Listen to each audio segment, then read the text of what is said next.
turns out, has the third largest defense budget in the world. Yet instead of fighting ISIS, they have focused more on a campaign to oust Iran-backed Houthi rebels in Yemen. Kuwait, a country whose ruling family was restored to power by the United States driving Saddam Hussein's Iraq out of Kuwait, has been a well-known, people in Kuwait have been well-known sources of financing for ISIS and other violent extremists. It has been reported that Qatar will spend up to $200 billion on the 2022 World Cup, including the construction of an enormous number of facilities to host that event. $200 billion on hosting a soccer event, yet very little to fight ISIS. Worse still, it has been widely reported that the government there has not been vigilant in stemming the flow of terrorist financing, and that Qatari individuals and organizations funnel money to some of the most extreme terrorist groups in the region. All of this has got to change. Wealthy and powerful Muslim nations in the region can no longer sit on the sidelines and expect the United States, our young men and women, and our taxpayers to do it for them. They have got to come up to the plate.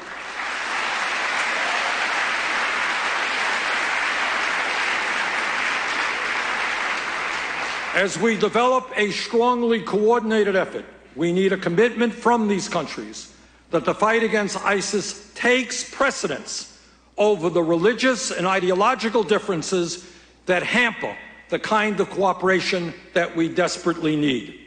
Further, we all understand that Bashar al-Assad, president of Syria, is a brutal dictator who has slaughtered many of his own people.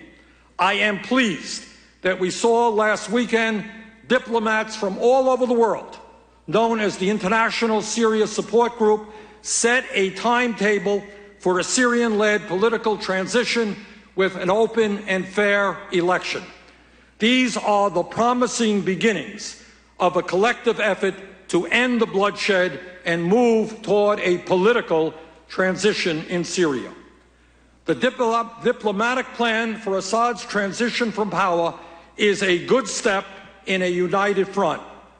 But our major priority must be to defeat ISIS.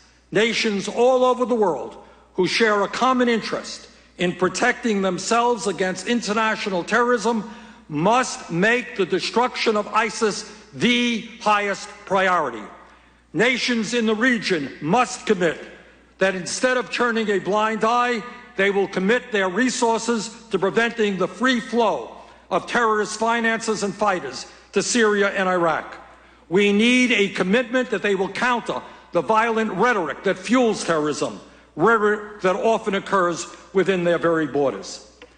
This is the model which we must pursue in order to address the global threats that we face.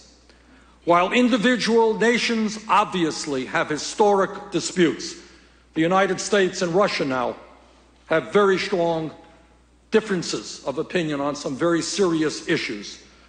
Iran and Saudi Arabia, to put it mildly, do not like each other. But the time is now to do everything possible to put aside those differences to work toward a common goal of destroying ISIS. Sadly, as we have seen recently, no country is immune from attacks by the violent organization called ISIS. Thus, we must work with our partners in Europe, the Gulf region, Africa, and Southeast Asia, all along the way, asking the hard questions whether their actions are serving our unified purpose. The bottom line is that ISIS must be destroyed, but it cannot be defeated by the United States alone. A new and effective coalition must be formed with the Muslim nations leading the effort on the ground, while the United States and other major forces provide the support they need. Let me conclude by once again thanking all of you for being here today. All across this country, there is a significant alienation from the political process. People look to Washington and they throw their hands up and they say, what in God's name is going on there? Why aren't our senators and our congressmen paying attention to our needs? Why aren't we developing a rational foreign policy rather than talking again about getting involved in a quagmire in the Middle East which could lead to perpetual warfare?